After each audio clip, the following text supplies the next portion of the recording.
ভালো আসে না।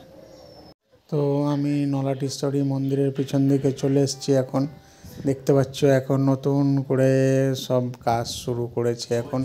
তো পিছনটা কিন্তু অসম্ভব এখন সুন্দর করে তোলার এখন চেষ্টা উদ্যোগ চলছে।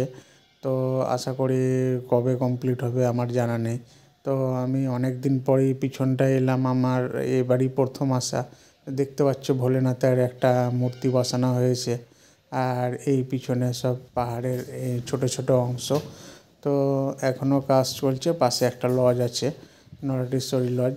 তো এটা নলাটিশ্বরীর পিছনে নিম গাছটা, যেটা আমি অপোজিট দিকে এসেছি পিছন দিকে। তো চারিদিকে এখন কাজ শুরু, এলোমেলো হয়ে পড়ে আছে পাথর টাথর। তো দেখো খুব সুন্দর লাগছে ভোলা মহেশ্বরের এই মূর্তিখানা। তো এখনও প্লাস্টিক দিয়ে এখনও মোড়া আছে, পুরোপুরি এখনও খোলেনি। আর আমার সম্ভবত মনে হয় এটা দিয়ে ঢোকার রাস্তাটা করবে ওরা। অনেকটা গুফার যে ওয়ালের যে থিম, সেরকম থিমটা আশা করি থাকবে। তো এটা দিয়ে মনে প্রবেশদ্বার হবে।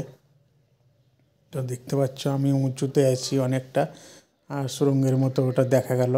আর এই সাইডে তোমার চৌবাচ্চার মতো ওই দিকটাতে করা আছে, এইদিকে একটা যাওয়ার পথ, চারিদিকে গাছপালা, খুব অসম্ভব সুন্দর প্লেসটা। তা আমি কিছুটা ছবি তুললাম এদিক ওদিকে, এখন দেখতে পাই না দেখতেই পাচ্ছ।